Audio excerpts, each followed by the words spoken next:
Programme में एक बार फिर खुश आमदीद। डॉक्टर साहब मौजूद हैं हमारे साथ, उनसे बात कर रहे थे। डॉक्टर साहब, एक ये बड़ा मसला है, ख़ासतौर पर जो फालिज के मरीज़ होते हैं उनको बड़े लंबे अरसे तक जो है कहा जाता है फिजियोथेरेपी करानी पड़ती है, लेकिन बहुत कम उस पर असरअंदाज होता है। बड़ा स्लो प्रोसेस है, इसलिए जिनके यहाँ होता है, खुदा न खास्ता जिनके यहाँ होता है, तो बड़े तंग आ जाते हैं घर वाले भी कि ये लॉन्ग प्रोसेस है। तो इसमें कोई जदीदियत भी आई है या देखते हैं कंडीशन क्या है मरीज़ की, उसके बाद आप बता देते हैं साफ तौर पर कि जी 1 साल या 6 माह या इससे ज़्यादा लगेंगे? देखिए, फालिज जो है ना, बेसिकली वो कंडीशंस पे डिपेंड करता है।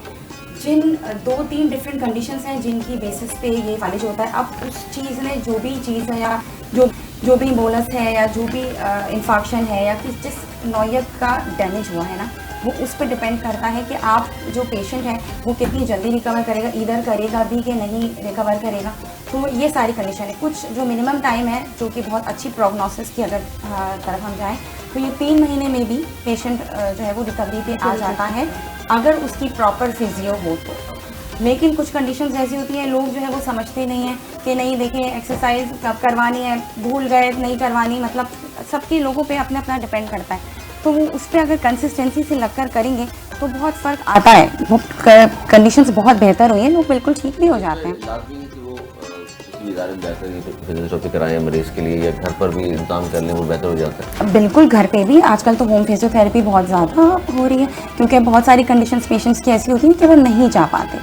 तो ऑब्वियसली फिर इजी होता है कि आप फिर घर पे ही। फिजियोथेरेपिस्ट भी, डॉक्टर भी ज़ाहिर आजकल इस तरह के हमारे यहाँ माशरे में है ना कि जारी डॉक्टर्स भी हैं, फिर हर शख्स ही फिजियोथेरेपिस्ट बना घूम रहा है। ये मसले मसाइल भी हैं, इस हवाले से भी कोई इस हवाले से भी बताइए, ताकि कोई किसी शख्स के बारे में पता करना हो तो पहले उसके बारे में बाकायदा रिकमेंडेड हो कि हाँ यार, जहाँ पे प्रोफेशनल हैं लोग, आप छोटे छोटे जो इलाके हैं, ख़ासतौर पर बात करूँ मज़ाफ़ाती इलाके, वहाँ इस तरह के लोग ज़्यादा परेशानी का शिकार रहते हैं। अब तो मैंने ये देखा है कि पहले जब स्टार्ट हुआ था, जब हम स्टडी कर रहे थे, अब इतना ज़्यादा फिजियोथेरेपी इन नहीं हुई थी पाकिस्तान, लेकिन अब माशाल्लाह से बहुत अच्छे तरीके से स्पीड से जो है वो हर आप समझें कि शहर के अंदर जो है वो स्टडी हो रहा है, पढ़ रहे हैं और फिर मूव कर रहे हैं, और अब बाहर से भी पढ़कर आ रहे हैं, बाहर से पढ़कर आकर कुछ लोग यहाँ सर्व कर रहे हैं, कुछ लोग बाहर चले जा रहे हैं। तो ये कि अब कॉमन हो गया है। लेकिन अगर डेफिनेट सी बात है, आपने फिजियो करवानी है तो आप किसी रेप्यूटेबल इंस्टीट्यूट की तरफ जाएं, जहाँ पे आपको पता है कि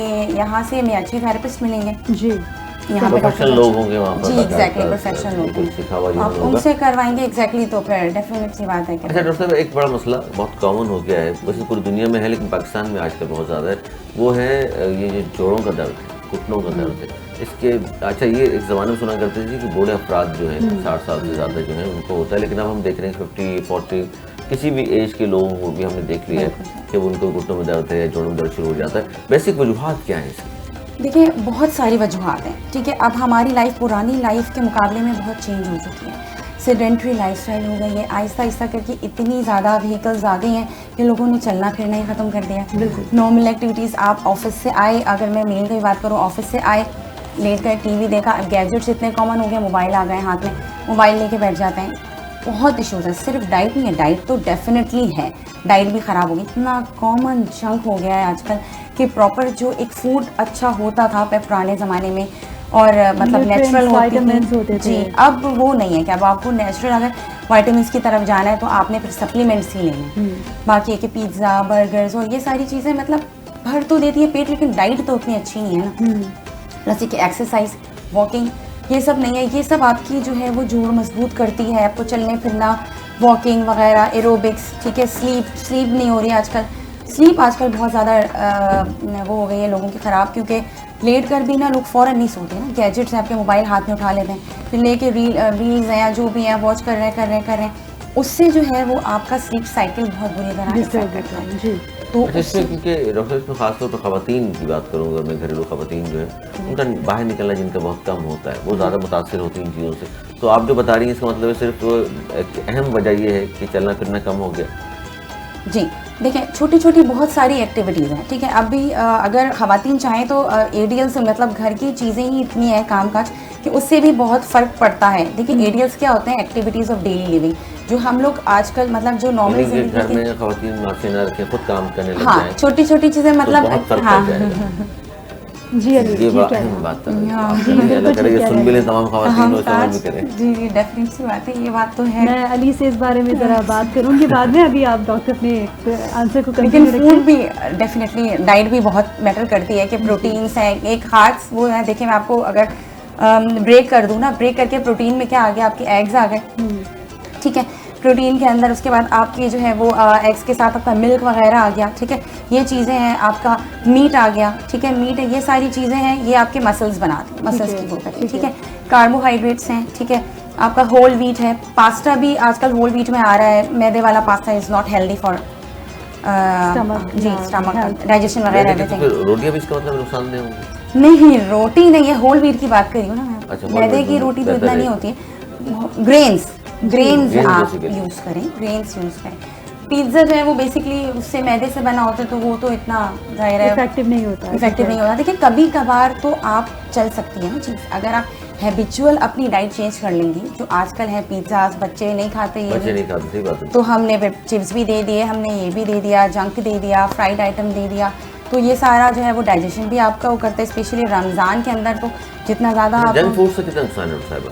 जंक बच्चे से आजकल जाहिर है ज़्यादातर, खैर बड़े भी उस तरफ ही मुंतकिल हो गए अब। जी नहीं, जंक से बहुत बहुत नुकसान है, क्योंकि प्रिजर्वेटिव्स होते हैं ना उसके अंदर, जैसे कि आपका डाइजेशन ख़राब हो रहा है, आपको न्यूट्रिएंट्स कुछ नहीं मिल रहे, आप खाली एक ऐसी चीज़ खा रहे हैं जिसका आपको फ़ायदा नहीं है, प्रिजर्वेटिव से आपको नुकसान ही होना है। ठीक। तो यानी आपकी ज़ुबान का हेल्थ तो सिर्फ खा रहा है आपकी आपका। बिल्कुल, इसमें ये तो खैर बिल्कुल मतलब वही बात है कि कभी कभार मंथ में एक आध दफ़ा अगर आप ले सकते हो, लेकिन ये आदत नहीं बनानी चाहिए। जैसे बच्चों की इसका डेली दिला मुतबादिल दिया, क्या है? बच्चों को क्या इसके मुतबादिल खिलाया जाए? बच्चों को देखिए आप ओट मील्स हैं, छोटे छोटे इस तरह के मील्स बनाएं, दूध के अंदर आप इस तरह के डिफरेंट जो है वो आपका ओट मील्स वगैरह ये है, सूजी है, ठीक है, इस तरह को थोड़ा सा ऐड करके, इसमें फ्लेवर ऐड करके, फ्रूट्स हैं, फ्रूट्स वगैरह को आप काट के छोटी छोटी प्रोपोर्शन बनाएं, जी। ठीक है, एक प्लेट ऐसी बनाएं। अगर आप बाहर देखें, बाहर तो पूरी प्रोपोर्शंस बना के वेजिटेबल्स, फ्रूट्स, सारी चीज़ें बच्चों के सामने रख देते हैं और वो खुद खाते हैं, सही। तो वो आदत बनाने से ही बनती है। तो अच्छा, आप- फ्रोज़न शोल्डर के हवाले से बताइएगा, फ्रोज़न मसल्स, फ्रोज़न शोल्डर, ये बहुत ज़्यादा आजकल हमारे माशरे में कॉमन हो चुका है, बिकॉज आई थिंक हमारी एक्टिविटीज़ उस तरह है नहीं जिस तरह पहले हुआ करती थी, घर के काम काज जिस तरह अली ने कहा कि हम करवा लेते हैं। जी अली, तो नहीं करती ना खवातीन, ये भी जाहिर है बहुत ज़्यादा वो हम सब काहिल पसंद होते हैं, मर्द भी और खवातीन भी। जी बहुत शुक्रिया अली। खवातीन तो माशाल्लाह वो नहीं वही कहें आप जो कह रहे थे। तो एहतराम करते हैं हम तो फ्रोजन उनका। शोल्डर बहुत कॉमन एक कंप्लेन आती है, आई थिंक हर एक के घर में तकरीबन फ्रोजन शोल्डर कभी ना कभी हो ही जाता है। जी, जी। मेरी मम्मा को अक्सर कंप्लेन रहती है फ्रोजन शोल्डर की। इस हवाले से बताइएगा कि क्या फ्रोजन शोल्डर के लिए क्या हम लोग एक्टिविटीज़ कर सकते हैं, या फिर किस तरह इससे छुटकारा पाया जा सकता है? देखिए फ्रोजन शोल्डर की ना बहुत सारी वजूहात हैं, ठीक है, कभी कभी किसी एक्सीडेंटल एक्ट की वजह से हमारे ऐसे पेन आ गया, तो हमने सोचा कि दर्द हो रहा है, हम मूवमेंट नहीं करते, सही। खुद सा जगह वो ऑटोमेटिकली एक ह्यूमन नेचर है, दर्द हो रहा है मूव नहीं कर रहे हम, तो वो फ्रोजन की तरफ फ्रीज होने लगता है, ठीक है। फिर सही। आहिस्ता आहिस्ता जब आपके फ्रैक्चर हुआ, ठीक है, फ्रैक्चर के बाद आपकी इमोबलाइज हो जाती है, ठीक है, इमोबलाइज कर देते हैं आपके हाथ को, तो फिर वो एक पीरियड होता है, कभी कभी अक्सर लोगों को उसमें हो जाता है, कभी कभी इडियोपैथिक कॉज होता है कि कोई कॉज नहीं है, सही। बगैर वजह के भी हो गया, सही। तो वो बहुत सारी अच्छा, बगैर वजह के भी हो सकता है। जी बिल्कुल, इडियोपैथिक कॉज होते हैं, बहुत सारी बीमारियों के होते हैं, आपको नहीं पता होता। ऐसा ऐसा खुद ही पेन हुआ, उसके फेजेस होते हैं, 3 स्टेजेस होती हैं कि वो पहले पेन स्टार्ट होता है, फिर फ्रीज होता है, फिर वो आपका फ्रीज रह जाता है और पेन खत्म हो जाता है। ये इसमें हीलिंग होती है, ये फ्रोजन शोल्डर की जो है ये पूरी कैटेगराइजेशन है। अब उसमें आपने डिटेक्ट करके सही टाइम पे जाके आपने फिजियोथेरेपी स्टार्ट करवा दी, जी तो आपको बहुत फर्क पड़ता है। सही। फिजियोथेरेपी जाहिर है बहुत सारे लोग जो कांटेक्ट नहीं करते आजकल, वो कहते हैं जी हम तो यूट्यूब पे देख लेते हैं, हाँ, फलां जी। डॉक्टर ने हमें बता दिया था, हमें समझा दिया था, हम जी। खुद भी कर सकते हैं। नहीं, बिल्कुल भी नहीं, ये बिल्कुल गलत चीज़ है। देखें, जैसे कि आप कोई भी नेट से दवा लेके खा नहीं सकते, आजकल जो खाते हैं उसके नुकसान ही होते हैं। इसी तरीके से एक फिजियोथेरेपिस्ट है, उसके पास कंप्लीट डिग्री है, उसको पता है, उसको बॉडी पता है, उसको आपकी कंडीशन पता है, उस कंडीशन को किस तरीके से कब किस तरह आपको करना लेके है। चलना है, तो वो तो उसी को पता है, प्रोफेशनल्स को पता होता है। तो Self आपको फिर medication ना थोड़ा करें, सा सही बात अपना फिजियोथेरेपी रिलाय करना पड़ता है कंडीशंस के लिए, ताकि वो आपको सही जो है वो गाइडेंस करें। यूट्यूब देखकर डॉक्टर न बने। नहीं, बिल्कुल भी नहीं और बनना साथ चाहिए। ही सेल्फ मेडिकेशन के हवाले से भी बताइएगा कि वो कितनी अच्छा, उसमें भी पूछते हैं, मैं बीच में नाते आजम साहब भी रसूल। मौजूद जी, हैं जी, हमारे जी, साथ। जी, जी। हम चाहेंगे नाते रसूल मक़बूल सल्लल्लाहु अलैहि वसल्लम की जानिब बढ़े। बिल्कुल बिल्कुल। मोहम्मद आज़िम मुस्तफ़ी साहब, मुस्तफ़ाई साहब, जी। आप मुल्तमिस हैं। इश्क़े नबी मेरे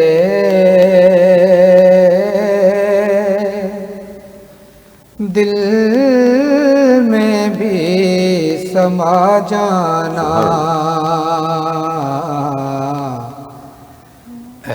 इश्क़े नबी मेरे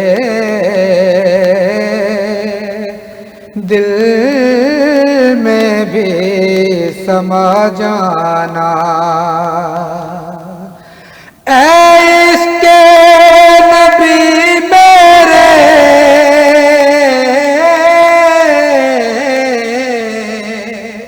दिल में भी समा जाना, मेरे दिल में समा जाना, मुझको भी मोहम्मद का दीवाना सुभान अल्लाह। बना जाना, मुझको भी मोहम्मद का दीवाना बना जाना। सुभान अल्लाह। और जिस ख्वाब में हो जाए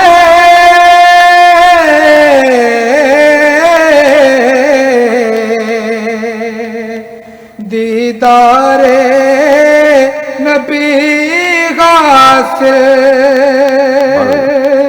जिस ख्वाब में हो जाए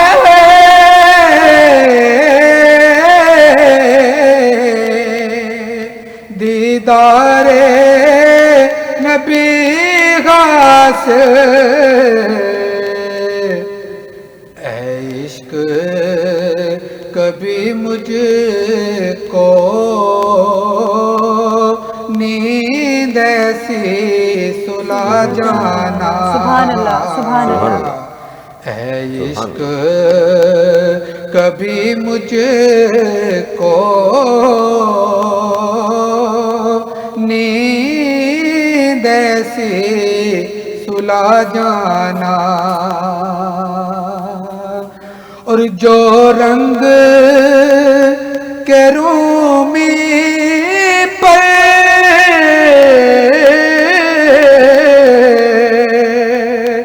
जामी पे चढ़ाया था, जो रंग के रूमी पर जामी पे चढ़ाया था, उस रंग की कुछ रंगत मुझ पे भी चढ़ा जाना, सुभान अल्लाह, सुभान अल्लाह।